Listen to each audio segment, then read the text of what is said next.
कितना अजीब है ना कि मुंबई में जब वो प्रेस कॉन्फ्रेंस शुरू होने वाली थी परसों, तो पहले 2 कुर्सियां लगी हुई थी, फिर 3 कुर्सियां लगी। कितना अजीब है ना कि न जाने कितने सालों बाद चेयरमैन सेलेक्टर ने नहीं, टीम के कैप्टन ने भी नहीं, बल्कि बीसीसीआई के सेक्रेटरी ने जो है वो टीम अनाउंस की। आखिरी बार आपने ऐसा कब देखा था, मुझे कमेंट बॉक्स में बताना। और ये भी कितना अजीब है कि 2 से 3 सेलेक्टर्स ये पहले से तय कर कर आए हुए थे कि कुछ भी हो जाए, कुछ खिलाड़ियों के नाम से तो हमें अपनी वीटो जो है वो कुछ खिलाड़ियों के नाम के खिलाफ तो लगानी ही है। उसमें एक नाम शुभमन गिल का भी था। ठीक है, हम ये सब बहुत अच्छे तरीके से समझ चुके हैं कि शुभमन गिल को उनकी फॉर्म की वजह से ही ड्रॉप किया गया है, जिसमें कहीं कोई दिक्कत नहीं है। मसला इस बात का नहीं है कि उनको ड्रॉप कर दिया गया। मसला जिस बात से है वो मैं आपके सामने रखने जा रहा हूं, क्योंकि ये सारी चीजें बहुत अजीब हुई हैं इस बार। अगर आप शुरुआत से सारी चीजें, जैसे मैंने आपको बताया, प्रेस कॉन्फ्रेंस अमूमन तौर पर आप देखते हो कैप्टन, कोच कोच कोच और चेयरमैन सेलेक्टर की भी साथ में प्रेस कॉन्फ्रेंस हुई है। अगर आप श्रीलंका जाने से पहले पिछले साल देखोगे तो वहां पर चीफ सेलेक्टर और कोच बैठे थे, जो कि कभी होता नहीं है। इस बार तीनों आए थे और बाकायदा तीनों की मौजूदगी, खासतौर पे बीसीसीआई सेक्रेटरी की मौजूदगी, ये बता रही थी कि शायद वो इस माइंडसेट के साथ आए हैं कि बॉस बहुत हो गया, अब तक जिस तरीके से चीजें चल रही थी अब चीजें बदलेंगी, और इस बदलाव की जो बयार है वो मैं आगे बढ़ाऊंगा। तो हुआ ये। और जिस बात से मुझे सचमुच में दिक्कत है, there are n number of players. आप मोहम्मद शमी का जिक्र कीजिए, आप जितेश शर्मा का जिक्र कीजिए, आप मोहम्मद सिराज का जिक्र कीजिए, आप जिक्र कीजिए ईशान किशन का। याद कीजिए ईशान किशन, जिनको अब सेलेक्ट कर लिया गया और लोग कह रहे हैं अरे वाह यार क्या कॉल ले ली गई है। भाई यही सेलेक्ट, और ये इस सिलेक्शन कमेटी का भी, ऐसा नहीं कहूंगा कि यही सिलेक्शन कमेटी ऐसा करती थी। इनसे पहले जो सज्जन थे, चेतन शर्मा साहब, वो बार बार ये कहते थे कि मैंने सरफराज खान से बात करी है फोन पे, मैंने उसको बताया है कि तुझे क्या करना है।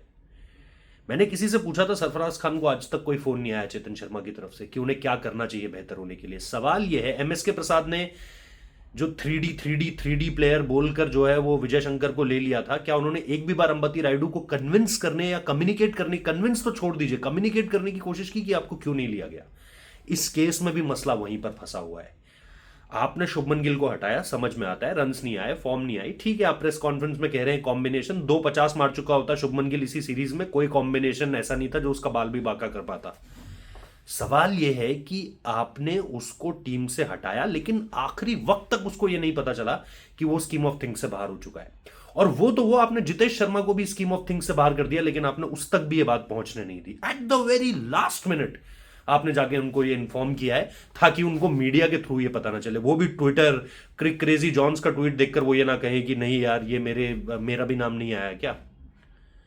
तो मसला यहां पर है, मुझे मसला इस चीज से है। मुझे मसला यह है कि आप जिन खिलाड़ियों को पिछले 4 महीने से, आपने पिछले आईपीएल में यह तय कर लिया था कि हम टॉप ऑर्डर में शुभमन गिल को रखने जा रहे हैं, ओपन ही कराएंगे, और जो हमारा विकेट कीपर होगा वो नीचे ही आएगा।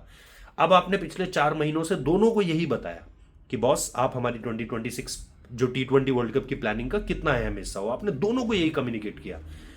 लोग शुभमन की बात करें, मैं तो जितेश के बारे में सोच रहा हूं कि वो क्या सोच रहा होगा, उसका माइंडसेट इस समय पर क्या होगा कि यार मेरे को तो जो अपॉर्चुनिटीज मिली, जितना इन्होंने दिया मैंने बढ़िया ही किया उसमें। उसके बावजूद भी मुझे just for the sake of it कि मुझे एक रिप्लेसमेंट के तौर पे संजू सैमसन का आपको टॉप ऑर्डर पे रिप्लेसमेंट चाहिए था, तो आपने ईशान किशन को खिला लिया। ईशान किशन से मुझे कोई दिक्कत नहीं है, लेकिन आप ईशान किशन से पूछिए कि पिछले 2 साल में उनको कितने कॉल आए अजीत अगरकर के। जब भी अजीत अगरकर से ये सवाल पूछा जाता था ईशान किशन, वो कहते थे और रन बनाओ।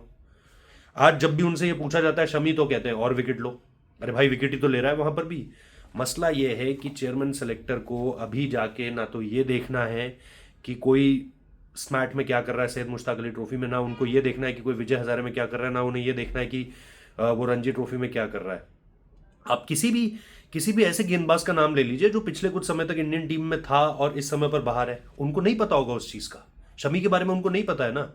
शिवम मावी ने इस बार सैयद मुश्ताक अली ट्रॉफी में क्या किया 7 मैचेस में, या रणजी ट्रॉफी में उन्होंने 100 भी मार दिया, 50 भी मार दिया, विकेट्स भी ले लिए, 140 की स्पीड से गेंदबाजी कर रहे हैं। क्या आपके चेयरमैन सेलेक्टर को यह बात पता है, जो बंदा 3 साल पहले, 2 साल पहले इंडियन क्रिकेट टीम की स्कीम ऑफ थिंग्स का हिस्सा था, और उनके आने के बाद से चीजें पूरी तरीके से बदल गई, बिगड़ गई। तो मेरा मसला यहां पर यह नहीं है कि आपने दोनों को बाहर कर दिया, मेरा मसला यह है कि इतनी सारी चीजें जो है ना वो प्री डिसाइडेड होकर आई कि भाई यही होगा और इसी तरीके से चीजों को आगे बढ़ना लिखा गया है। अब आप देख लो रोहित विराट को लेकर के, मैं तो ये तो फिर भी विराट कोहली के सामने जितेश शर्मा क्या है? विराट कोहली को आज तक कम्युनिकेशन क्लियर नहीं है, रोहित शर्मा को जिस तरीके से उनसे कप्तानी चली गई ओडीआई की, उनको क्लियर कम्युनिकेशन नहीं है, मोहम्मद शमी को क्लियर कम्युनिकेशन नहीं है कि वो बाहर क्यों बैठे हुए हैं, वो तो फिट भी हैं, वो तो बॉलिंग भी कर रहे हैं, वो तो विकेट भी ले रहे हैं, परफॉर्म भी कर रहे हैं, जिता भी रहे टीम को, उसके बावजूद भी वो बाहर है। मोहम्मद सिराज आप देख लो, पिछले 1 साल से आपको यही नहीं पता है। अब आपको क्या पता है? आपको यही तो पता है कि सिराज जो है वो आपके लिए सिर्फ टेस्ट क्रिकेट खेल सकता है। रवि बिश्नोई देख लो, जब तक ये 2024 के वर्ल्ड कप के आसपास के समय के राउंड वो आपका T20 का नंबर 1 बॉलर था। पिछले 2 साल से उसका कोई जिक्र ही नहीं है टीम में। कोई कोई जो नॉर्मल स्क्वाड जाता है, आखिरी बार तब गया था स्क्वाड के साथ जब स्क्वाड जिम्बाब्वे गया था। कहाँ है वो बॉलर आपका? आपकी स्कीम ऑफ थिंग्स से ही पूरी तरीके से आउट हो चुका है। तो देर आर मल्टीपल प्लेयर्स जिनको कोई कम्युनिकेशन है ही नहीं चेयरमैन सेलेक्टर की तरफ से। और जब उन्हें ये लगा कि नहीं ये उनका लास्ट है, ये T20I वर्ल्ड कप उनका लास्ट है, इसके बाद तो पर कतर। और ये एक मैसेज था भाई, ये एक मैसेज था जब आपने 3 लोग बिठाए, ये आपने एक मैसेज दिया है कि पर कतरने की तैयारी शुरू हो चुकी है। अब ये आपके पास लास्ट अपॉर्चुनिटी है, कर लो जो कर सकते हो। तो फिर सारी दौड़ लगाई गई, फिर ईशान किशन को भी चुन लिया गया, फिर शुभमन गिल को भी बाहर कर दिया गया। उसको बताने के लिए लखनऊ की फ्लाइट भी ले ली गई सुबह की, कि नहीं सुबह ही जाके कम्युनिकेट कर देंगे कि अब यहां से संजू को खिलाना शुरू कर दो। तो गेम इसकी परत बहुत सारी है बॉस, इसमें परत दर परत काफ़ी चीज़ें खुलकर आपको दिखाई देंगी। और बाकी जो प्लेयर्स ड्रॉप हैं वो तो खैर, शुभमन गिल हो सकता है विजय हजारे ट्रॉफी आपको खेलते हुए दिखेंगे, नाम उनका आ ही गया है। जितेश शर्मा विजय हजारे ट्रॉफी खेलेंगे नहीं खेलेंगे, क्योंकि मेंटल स्टेट भी कोई चीज़ होती है ना। आदमी एक तरह से सोच रहा होता है अपने करियर के बारे में, सडनली आप उसे आउट ऑफ नोवेयर बाहर कर देते हो, हर जगह से बाहर कर देते हो।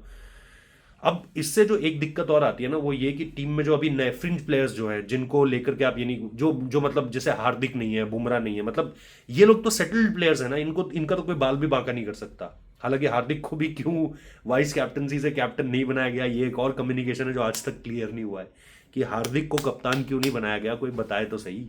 ये अजीत अगरकर के आने के बाद ही ये चीजें हुई हैं। अब सवाल ये है कि अब जो आपके वो खिलाड़ी है ना, जो कभी कभार जिनको टीम में मौका मिलता है, आते हैं जाते हैं, समवन लाइक अ शिवम दुबे, समवन लाइक अ रिंकू सिंह, और भी आप ऐसे कितने ही खिलाड़ियों को, संजू सैमसन, उनको भी तो अब यही लगेगा ना यार कि शुभमन को भी तो बोला था 4 महीने पहले कि आप वर्ल्ड कप खेलोगे, जितेश को भी बोला था, जितेश तो आपका प्राइमरी विकेट कीपर था, उसको भी तो बोला था कि आप वर्ल्ड कप खेलोगे। बट देखो वर्ल्ड कप से ठीक पहले बाहर कर दिया। तो ऐसा तो नहीं होगा कि, और देखो 30 जनवरी तक की तारीख है, 30 जनवरी तक 3 चेंजेस किए जा सकते हैं जो टेक्निकल कमेटी अलाउ करती है आईसीसी की, चाहे वो इंजरी की वजह से हुआ हो, आपको जो उस अपना जो एसओपी होता है उसके तहत आपको करना है।